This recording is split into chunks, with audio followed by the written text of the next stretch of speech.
Assalamualaikum warahmatullahi wabarakatuh. Selamat datang di channel IH yang nanti akan dirubah menjadi Hipnotis Indonesia. Nah, yang belum subscribe silahkan subscribe dan bunyikan lonceng, karena di channel ini saya dan Pak Erwin nantinya akan terus berbagi hal-hal yang berhubungan dengan hipnosis dan peruntukannya. Di video ini kita membahas tentang money magnet, law of attraction. Ya, apa hubungannya? Apakah dengan kita menciptakan law terhadap uang, dan uang itu secara tidak langsung mengejar kita? Nah, ini ada kontroversi ya. Apakah hanya mensugestikan saja, atau ada treatment atau ada langkah tertentu yang memang selama ini disembunyikan oleh para praktisi money magnet dan para pelaku money magnet. Nah, tapi sebelum kita lebih lanjut, mungkin ada juga ya subscriber baru atau viewer baru lah yang belum subscribe, mungkin yang nggak tahu tentang law of attraction. Oh gitu ya, mungkin saja dia. Iya, bisa jadi ya. Ada banyak gitu kan. Anak-anak SMP SMA itu biasanya soal nonton video hipnosis. Ya, semoga banyak yang makin banyak share ini supaya lebih bermanfaat gitu. Mungkin bisa dijelaskan sedikit tentang law of attraction gitu. Oke. Ya, sepengetahuan saya nanti juga Pak juga menjelaskan. Law itu hukum daya tarik, hukum tarik menarik. Kalau kita memikirkan sesuatu, maka itu yang akan terjadi pada diri kita. Dan seperti hukum gravitasi yang ketika kita melempar sesuatu, kemudian barang itu ya jatuhnya ke bumi. Itu seperti kita memikirkan sesuatu dan menariknya ke diri kita. Nah, apakah dengan seperti itu saja loa? Kita mikir uang, kemudian uang itu datang. Ini yang menjadi pertanyaan banyak orang yang belum berhasil dalam loa. Kalau Pak Erwin sendiri pernah melihat loa yang dipikirkan orang lain itu seperti apa? Kemudian mereka berhasil atau mungkin tidak berhasil gitu. Oke, sebelum lebih lanjut tentang orang lain, saya berbicara tentang pengalaman dari diri pribadi gitu ya. Sebelum saya mengetahui tentang law atau law of attraction atau hukum ketertarikan atau hukum tarik menarik, pada dasarnya juga setelah saya belajar, akhirnya saya sadar saya melakukan hal itu gitu. Terbukti dari profesi yang saya jalani saat ini, saya dari dulu itu mengidam-idamkan, menginginkan profesi yang dimana saya bisa kemana saja. Keluyuran gitu ya. Saya punya hobi traveling ya. Traveling ya. Mengunjungi tempat-tempat baru ya, suasana baru yang belum pernah saya kunjungi, baik itu di Indonesia, di luar negeri dan sebagainya. Dan akhirnya terwujud gitu loh di profesi yang saya jalani saat ini. Saya bisa ke ya hampir semua pulau di Indonesia pernah saya kunjungi gitu. Itu sebagai akhirnya setelah saya tahu ya setelah saya belajar tentang law of attraction, oh ini maksudnya. Dari dulu saya nggak memimpikan secara detail pekerjaan apa, tapi yang pasti impact yang saya peroleh ya, manfaat yang saya peroleh yaitu saya bisa kemanapun difasilitasi, dibayari hotelnya, makannya dan segala macam. Nah, seperti yang saat ini saya jalani gitu. Jadi berarti saat itu hanya memikirkan gambar tempatnya gitu ya, Pak Erwin? Pokoknya saya suka traveling. Pokoknya ketika pas lagi misalnya di TV ya, ada video apalah, mungkin sekarang My Trip My Adventure misalnya, saya suatu saat pengen ke sana atau nonton filmnya gitu ya? Atau mungkin ada acara apa menunjukkan tentang suatu daerah ini dengan kebudayaannya, oh saya pernah ke sana, akhirnya dengan profesi yang saya geluti saat ini gitu. Jadi itu mendukung untuk menuju ke sana gitu ya. Jadi law attraction yang terjadi National Geographic, tonton ada di daerah mana, banyak Indonesia Wonderful gitu ya. Tonton pokoknya semua hal-hal yang dari hal yang misalnya itu, kecil yang misalnya kayak Jakarta, Bandung, ada stasiunnya, ada Monas, kan kita jadi sering ke sana gitu loh, ada Batam misalnya, semacam seperti itulah, hal-hal remeh semacam seperti itu yang ternyata oh ini loh yang disebut law of attraction gitu. Seperti itu sih. Kalau saya sendiri pernah? Iya, saya dulu tapi tidak sering ya. Kenapa kok terjadi gitu loh? Apakah memang law of attraction itu sesimpel itu? Sebentar, saya silent dulu. Ada telepon. Saya dulu pernah kepikiran keluar Jawa saat itu. Nah, ini bagaimana caranya? Jadi, ya. Loh, kok masih? Masih ya, bentar ya. Saya dulu pas sering masih ini Pak Erwin dulu kan, bagaimana biar keluar Jawa? Oh, tahu Kalimantan, tahu ya saat itu memang Kalimantan ya, dan paling jauh ya kita ke mana, Singapura ya. Itu juga kepikiran aja sih. Mungkin hanya melihat gambar kemudian punya law of attraction yang sama, iya, mengunjungi tempat-tempat sama, cuman tidak begitu kuat, tapi kok terjadi. Apakah memang loa ini, saya pikir simpel itu ya, saya memikirkan ini mungkin 3 tahun, 2 tahun, 3 tahun pasti terwujud. Dan saat itu saya berpikir melancong juga terjadi juga, walaupun memang ya itu terlibat karena ada event kemudian saya ikut gitu loh. Tapi hal itu terjadi gitu. Itu yang saya alami, loa ringan ya. Kalau loa yang magnet ya, mungkin saya berpikir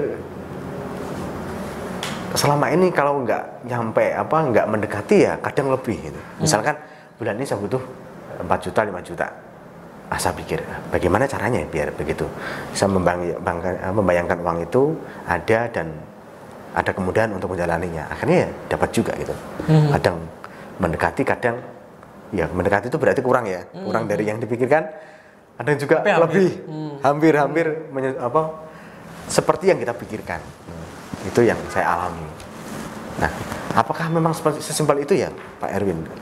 Saya rasa sih memang hukum ini memang satu hukum alam ya, layaknya gravitasi ya, yang memang tidak perlu dibikin rumit, tidak perlu dibikin ribet. Hanya saja kadang loa ini ya dalam diri seseorang yang mempraktekkan law of attraction itu, misalnya kayak Mas Rohim tadi mempraktekkan untuk mencapai satu nominal tertentu dan sebagainya, tapi tidak menjadi skala prioritas itu loh. Kita sehari punya 24 jam ya, kita membayangkan loa sekian ratus juta atau sekian miliar misalnya, cuman 5 menit, yang 24 jam, 55 menit lainnya itu berpikiran bahwasanya dari mana saya mungkin bisa dapat, nanti kalau saya dapat segitu malah dianggap sombong atau apa, pokoknya hal-hal yang justru melanggar loa yang sedang dia inginkan. Seperti itu, bagaimana mungkin pekerjaan di waktu luar itu kita mengalir aja gitu ya, benar itu ya? Yang saya alami juga gitu, nggak terlalu terbebani, aku kok ini nggak iso gimana, atau apakah ini tercapai, apakah itu mungkin? Jadi menolak daya tarik yang seharusnya kita tarik gitu loh. Seperti itu. Wah, nanti kalau misalnya punya uang segini gitu, nanti kalau ada orang pajak datang, saya amati kok banyak yang semacam seperti itu, kaitannya dengan money magnet ya. Jadi sebetulnya simple, kitanya sendiri yang bikin ribet dengan pikiran-pikiran semacam seperti itu. Jadi kalau ribet di pikiran kita justru gagal yang terjadi. Iya, kan loanya nggak nyampe. 5 menit loa, 24 jam, 55 menit nggak berpikiran tentang loa itu gitu. Money magnet lah misalnya pengen sekian gitu, tapi berpikir nggak realistis. Berpikir kayaknya nggak mungkin. Itu nggak mungkin terjadi. Memang lo bisa kan? Ada biasa yang mematakan seperti itu ya. Ada yang sering bilang cukup to be true, terlalu bagus untuk jadi kenyataan, terlalu manis untuk jadi realita dan sebagainya seperti itu. Berarti itu yang ada inti yang mungkin saya tidak sadari karena saya mengalir ya. Ini berarti kita jalani aja, seperti bersyukur seperti sudah. Ya. Memilikinya ya, jadi nggak ngotot, nggak ngoyo, nggak melawan, juga nggak memaksakan diri gitu ya. Dapat ya sudah, nggak ya coba lagi, gitu ya, kayak gitu ya. Dan sebetulnya kan di teori tentang law of attraction, loa ini kan baru step pertama. Ini kan kalau di Joe Vitale ya kalau nggak salah, law of attraction. Joe Vitale ini kan loa ini baru step pertama, dia kan mengungkapkan tentang law of attraction ini kan the secret. Selanjutnya kan masih ada lagi, ada the key, ada ini dan segala macam. Loa itu bagian yang pertama yang disebut sebagai meminta ke kita, harapan, niat ya. Aku niat dapat uang sekian. Berarti awal tapi langkah itu disebut loa. loa. Step yang pertama ini sudah berhasil. Cuman ada step berikutnya, step yang penting yang banyak orang nggak tahu, itu adalah step di mana kita menerima. Setelah meminta kan menerima. Nah, respon yang didapat setelah kita minta ini apa gitu. Setelah mendapatkan hal itu, apa yang terjadi di diri kita? Di diri kita banyak yang misalnya ada orang loa ya, setiap bulan selalu memikirkan pengen punya income sekian ratus juta gitu ya. Terjadi tapi tidak dibarengi dengan step yang kedua, yang ketika dia menerima itu dengan mengelola keuangannya dengan baik dan sebagainya, ya uang asal dapat keluar, dapat cepat, habis cepat. Itu juga perlu dibahas juga di Money Magnet. Saya rasa butuh dibikin kelas khusus kali ya tentang Money Magnet. Mungkin kalau subscriber kita setuju silakan komentar lah. Komen ya, kalau setuju banyak nanti lebih dari 1.000 lah. Kita buat bisa kelas, jadi mungkin kelas ini atau apa gitu ya. Enggak 1.000 kebanyakan mungkin. 100 Nanti dilihatlah komentarnya kira-kira banyak yang tertarik banyak yang atau minat. tidak soal kayak ini. Soalnya banyak sekarang tuh, makanya Mas Nokem dari awal tadi udah loa gitu kan, seolah-olah banyak yang tahu, karena memang banyak yang tahu, tapi step berikutnya jarang yang mempraktekkan, jarang yang menyadari bagaimana ketika mereka sudah loa kan meminta, terus ketika menerima itu responnya bagaimana, dan ini juga penting. Nah, gitu ya. Jadi bukan hanya sekedar diucapkan, namun juga harus dirasakan di dalam pikiran, tubuh, dan perasaan agar itu terjadi gitu ya. Betul. Jadi kalau orang-orang yang selama ini gagal mungkin karena itu ya. Step pertama dia paham, step kedua dia tidak menerima, malah mematahkan. Bisa jadi. Kalau yang misalnya ini hukumnya tadi kan teorinya kan sangat simpel sekali ya. Misalnya ada yang sekali bisa, 5 kali nggak bisa. Nah itu mungkin yang semacam seperti itu. Yang step ketika sekali bisa dia menyatakan sekali dengan sungguh-sungguh dapat. Namun 5 kali tidak sungguh-sungguh nggak dapat gitu. Iya, bisa jadi dengan teknik loa yang sama, karena ketika menerima dia adalah banyak hukum-hukum lain selain loa, misalnya hukum di mana ketika seseorang bersyukur akan mendapatkan lebih dan sebagainya. Oh, nah ini juga termasuk proses penerimaan itu ya. Rasa syukur harus dilibatkan di dalam diri kita. Betul sekali. Ada hukum alam yang lain selain loa. Loa kan baru step yang pertama gitu. Nah, syukur yang mengalir mungkin yang pernah aku jalani ya. Mengalir itu nggak memikirkan gitu ya. Akhirnya terjadi. Kalau mungkin ngoyo nggak terjadi ya.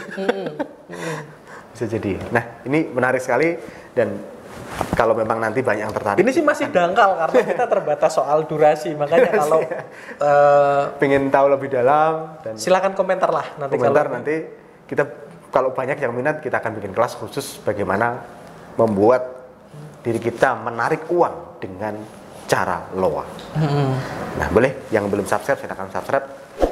Pak Erwin, ada yang lain yang mungkin disampaikan? Kaitannya dengan Money Magnet, nanti kalau teman-teman misalnya setuju kita buat kelas soal Money Magnet dengan teknik loa dan teknik-teknik lanjutannya, dengan hukum ketertarikan dan hukum-hukum lain yang berlaku secara universal yang ada kaitannya dengan Money Magnet. Paling awal nanti ya bocoran, saya ingin memberikan materi seputar pemahaman uang. Itu uang paling penting. Ya. Persepsi orang akan uang itu harus diubah 100% gitu, karena itu betul banyak sekali. yang apa ya gitu ya, uang yang memanai salah kaprah ya, akhirnya terjerat oleh namanya uang ya. Jadi uang sebagai alat tukar, uang sebagai salah satu yang memudahkan kita untuk menjalani hidup dan sebagainya, itu akan menjadi bab 1 lah gitu kalau misalnya teman-teman dasar melangkah menuju Money Magnet. Jadi persepsi soal uang akan kita bahas karena ya itu fondasinya sih gitu. Jadi itu bocoran sedikit. Silakan komentar aja lah yang banyak, atau WhatsApp ke nomor kita kapan nih diadakan kelas Money Magnet. Monggo silakan biar dikelola admin dan kita bisa bikin kelas yang bisa meningkatkan Money Magnet kita melalui loa. Gitu ya. Oke. Pak Erwin ya. Baik, mungkin di video ini kali ini dulu yang kita bahas. Kelanjutannya akan kita bahas di video next. Ya. Semoga apa yang kita bagikan bermanfaat untuk kita semua. Terima kasih. Assalamualaikum warahmatullahi wabarakatuh.